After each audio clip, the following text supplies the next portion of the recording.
Titik cut barang nih.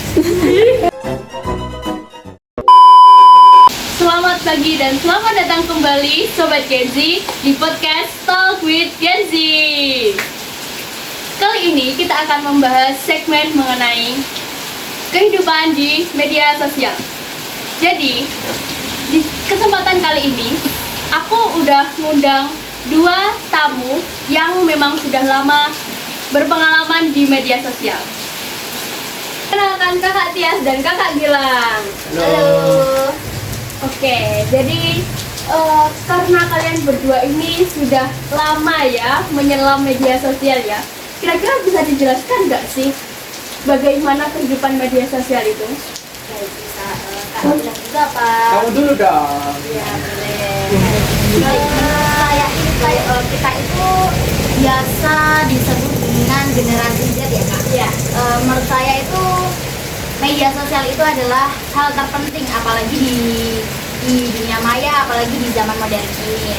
Nah, di sisi lain kita itu di media sosial kita bisa berkarya, bisa bekerja, bisa menggali informasi lebih dalam dengan cepat, bisa juga menjadi hal positif bagi kita dan bagi orang-orang lain. Nah, menurut saya juga di media sosial ini kita juga gampang untuk mengakses hal-hal sesuatu, bisa juga kita mempergunakan, jika kita bisa menggunakan media sosial dengan baik, kita juga bisa bekerja di dalamnya, kita bisa segala sesuatu yang menurut kita positif itu bisa kita lakukan di media sosial. Nah, itu Kak, jadi selain hal-hal positif yang dapat kita lakukan di media sosial, banyak juga orang-orang yang menyalahgunakan media sosial, seperti contohnya penyalahgunaan berita, terus bisa juga cyberbullying, pelaku media sosial yang jahat, dan juga biasanya adalah orang-orang oknum yang berani menyebarkan berita hoax di media sosial. Bukankah benar Kak Gilang? Tetapi kan yang paling banyak itu kan cyberbullying ya. Oh iya. Jadi konten kreator itu kan bebannya itu sangat berat menjadi konten kreator itu. Mereka yang netizen itu kan banyak tidak suka atas konten kreator itu yang mereka buat, ataupun mereka tidak cocok dengan konten kreator yang mereka buat. Dampaknya pun sangat besar. Konten kreator itu bisa berdampak ke psikologis, fisik mereka kena, mental mereka kena, maupun mereka keluarga mereka pun yang tidak mengerti apa-apa, mereka harus terbawa atas perundungan tersebut, begitu. Oh ya, sekarang sepertinya banyak kasus ya, kayak lebih sering banyak kasus perundungan di media sosial ya, daripada betul, perundungan di kehidupan nyata. Iya. Nah, maka dari itu Kak, kita itu harus pintar-pintar untuk menggunakan media sosial, apalagi kita itu yang Gen Z yang sejatinya gampang terpengaruh oleh arus media Oh sosial. iya, ya betul sekali itu. Kayak kita tuh sebenarnya juga kalau dilihat-lihat ada kata FOMO itu loh ya. Iya. Kata FOMO itu kan sebenarnya kita mengikuti arus kan. Ya, lalu kira-kira bagaimana sih cara kita mengurangi ataupun bahkan menghilangkan cyberbullying ini? Kakak-kakak berdua ini kan kalian sudah lama ya berkecimpung di media sosial, bahkan kalian ini banyak yang menganggap kalian ini selebgram begitu ya. Kalian juga sering membuat konten-konten edukasi seperti itu. Kira-kira ada nggak sih pengalaman kalian mendapatkan cyberbullying begitu? Baik, terima kasih untuk Kak Zaina untuk pertanyaannya, dan untuk Kak Gilang boleh didengarkan juga.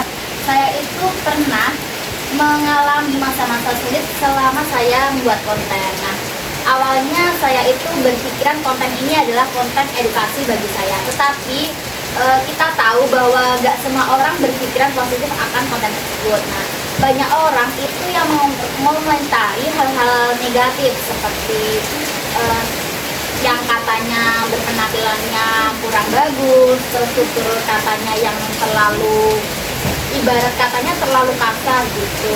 Nah, mungkin bagi saya adalah itu konten yang sangat menyenangkan, yang relevan, biar tidak boring penontonnya. Tapi bagi beliau-beliau, bagi anak-anak yang ibaratnya kayak gak suka akan orang ini, mungkin saja bisa jadi tetap kayak gak suka gitu. Jadi entah itu positif negatif yang dibawa orangnya tersebut, kalau kalau anak tersebut tidak suka sama yang bikin konten kan sama aja tidak suka sama semuanya. Nah, itu adalah hal-hal yang pengalaman saya yang sangat saya kayak ibaratnya sangat saya disayangkan gitu ya. gitu. Nah, apalagi di situ itu nggak 1-2 kali. Nah, biasanya itu orang yang ibaratnya haters itu orangnya itu kayak tetap, namun dia itu menyeret kayak Membuat orang lain ya, ikut. kayak menghasut orang-orang Ya. untuk berkomentar negatif. Padahal itu adalah maksud saya membuat konten tersebut adalah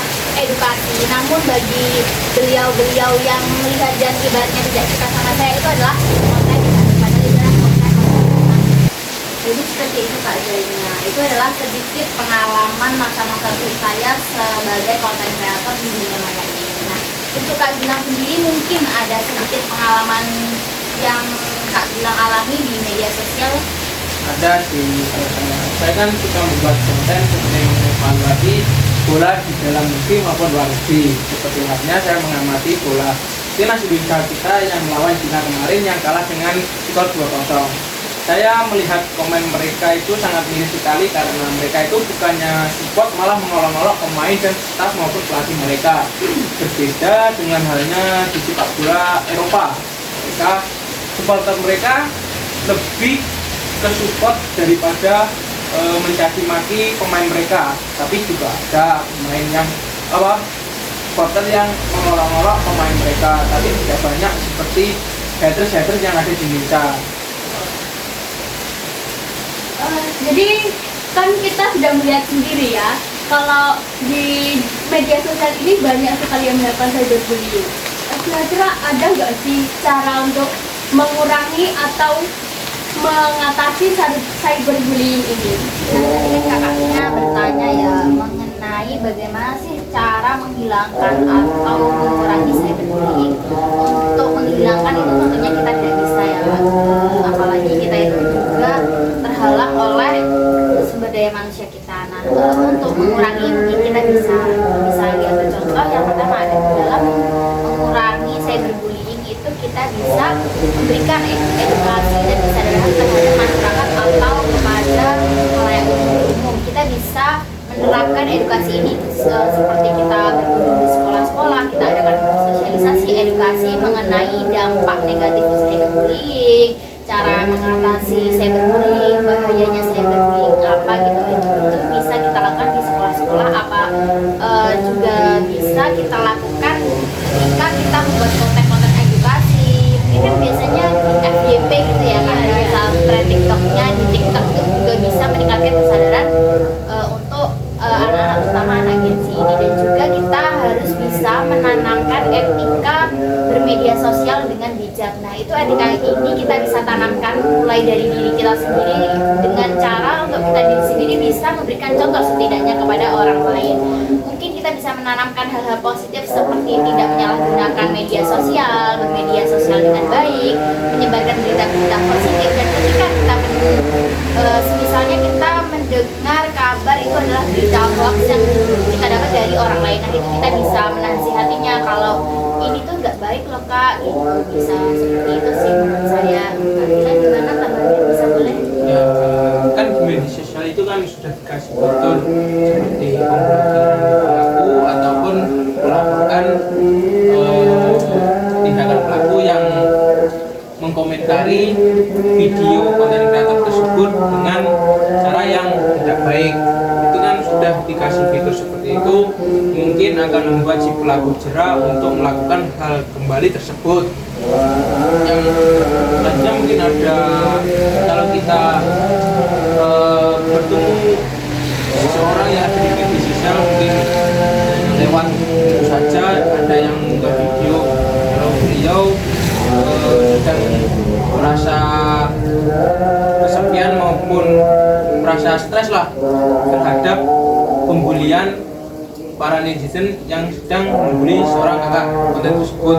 Kita juga harus memberi semangat maupun memberi motivasi agar kakak tersebut itu tidak merasa putus asa maupun hilang kendali, bisa dapat.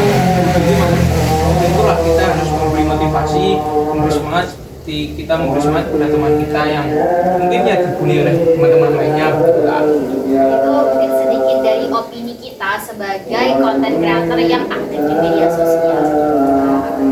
Jadi sebenarnya di kehidupan bermedia sosial itu tidak semuanya positif ya kak ya, ada yang negatif juga ternyata ya, seperti cyberbullying itu tadi. Terus juga ternyata ada kasus kejahatan seperti penipuan juga ya ternyata.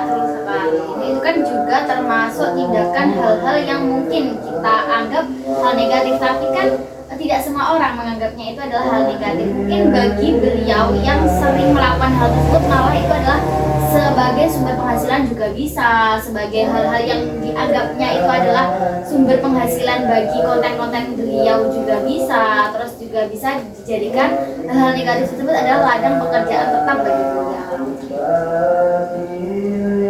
Berarti semuanya seharusnya tergantung diri kita sendiri ya. Seperti beretika dalam media sosial itu juga tergantung diri kita sendiri.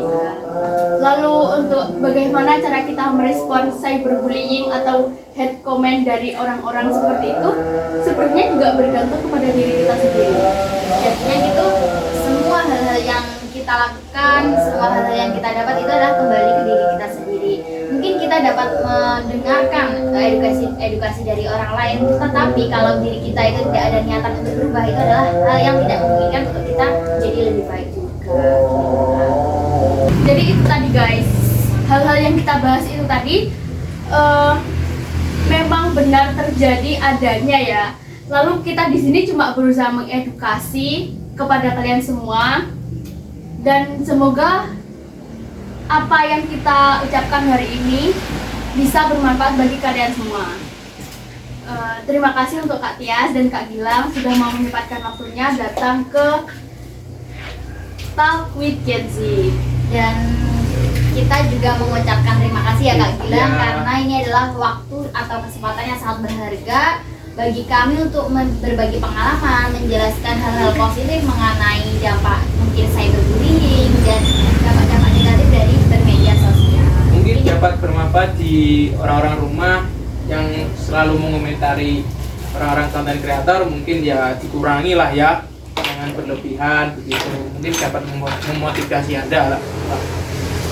Ya sayang sekali guys, sesi kita hari ini sudah harus selesai. Semoga video kali ini bermanfaat untuk kalian semua. Terima kasih sudah mau menonton. See you dan sampai jumpa kembali. See you.